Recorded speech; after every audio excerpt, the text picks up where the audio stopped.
Hi there, it's Through the Bible in 1 Year. It's June the 3rd, and we are on day 155. They have us reading 3 of the Proverbs today, 4 through 6. Because this particular, if you see up the top here, the Bible in chronological order in which its stories and events occurred. Okay? It takes 1 year. And we are reading currently about we're in the reign of Solomon, studying that in the Bible. And Solomon wrote 24 of the 31 Proverbs. The other ones were written about Solomon, but he didn't actually write them. So we're going to spend the week going through 24 chapters in the book of Proverbs. So let's begin with chapter 4 here. Hear, O sons, the instructions of a father, and give attention that you may gain understanding. For I give you sound teaching. Don't abandon my instruction. When I was a son to my father, tender and the only son in the sight of my mother, then he taught me and said to me, let your heart hold fast my words, keep my commandments and live. Acquire wisdom, acquire understanding. Don't forget nor turn away from the words of my mouth. Do not forsake her, and she will guard you. It's talking about wisdom. Love her, and she will watch over you. The beginning of wisdom is acquire wisdom. There's a note there. Primary thing. And with all your acquiring, get understanding. Prize her, and she will exalt you. She will honor you if you embrace her. She will place on your head a garland of grace, and she will present you with a crown of beauty. Hear, my son, and accept my sayings, and the years of your life will be many. I have directed you in the way of wisdom. I have led you in upright paths. When you walk, your steps will not be impeded. And if you run, you will not stumble. Take hold of instruction. Do not let go. Guard her, for she is your life. Do not enter the path of the wicked, and do not proceed in the way of evil men. Avoid it. Do not pass by it. Turn away from it and pass on. You're reiterating that, right? For they cannot sleep unless they do evil, and they are robbed of sleep unless they make someone stumble. For they eat the bread of wickedness and drink the wine of violence. But the path of the righteous is like the light of dawn, that shines brighter and brighter until the full day. The way of the wicked is like darkness. They do not know over what they stumble. My son, give attention to my words. Incline your ear to my sayings. Do not let them depart from your sight. Keep them in the midst of your heart, for they are life to those who find them and health to all their body. Watch over your heart with all diligence, for from it flow the springs of life. Put away from you a deceitful mouth, and put devious speech far from you. Let your eyes look directly ahead, and let your gaze be fixed straight in front of you. Watch the path of your feet, and all your ways will be established. Do not turn to the right nor to the left. Turn your foot from evil. Okay, there's 4. Okay, the pitfalls of immorality. Solomon talked about that a lot. Okay. My son, give attention to my wisdom. Incline your ear to my understanding, that you may observe discretion, and your lips may reserve knowledge. For the lips of an adulteress drip honey, and smoother than oil is her speech. But in the end she is bitter as wormwood, sharp as a two-edged sword. Her feet go down to death, her steps take hold of Sheol, or hell. She does not ponder the path of life. Her ways are unstable. She does not know it.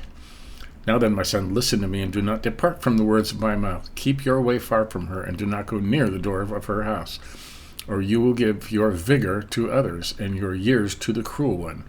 You waste a lot of your life, right? And strangers will be filled with your strength, and your hard-earned goods will go to the house of an alien. And you groan at your final end, when your flesh and your body are consumed, and you say, how I have hated instruction, and my heart spurned reproof.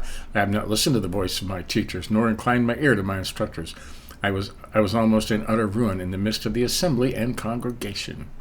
Got that? Drink water from your own cistern, and fresh water from your own well. That means what you think it means, right? Play in your own backyard. Should your springs be dispersed abroad, streams of water in the streets, this actually means your seed, okay? Let them be yours alone, and not for strangers with you. Let your fountain be blessed, and rejoice in the wife of your youth, as a loving hind in a graceful doe. Let her breast satisfy you at all times. Be exhilarated always with her love. Amen. For why should you, my son, be exhilarated with an adulteress and embrace the bosom of a foreigner? For the ways of a man are before the eyes of the Lord, and he watches all his paths.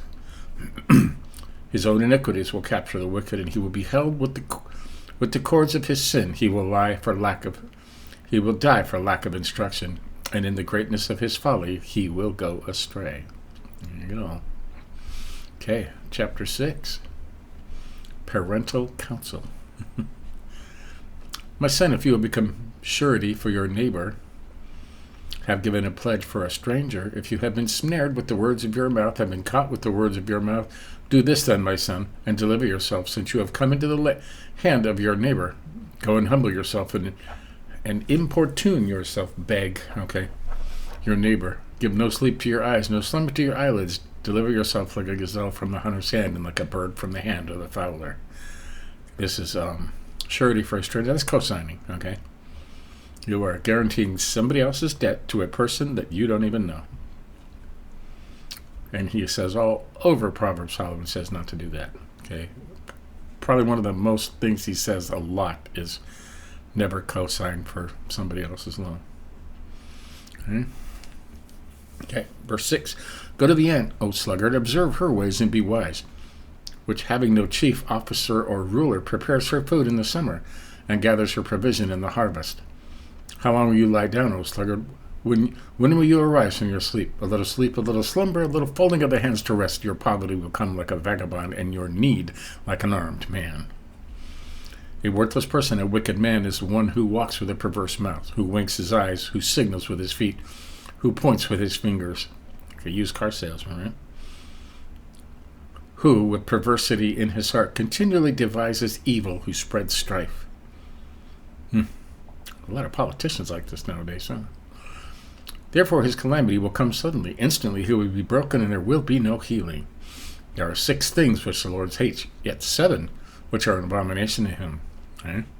Haughty eyes, a lying tongue, hands that shed innocent blood, heart that devises wicked plans, feet that run rapidly to evil, a false witness who utters lies, and one who spreads strife among brothers. And this spread strife among brothers right there, that is gossip, That is gossip. The Lord hates gossip,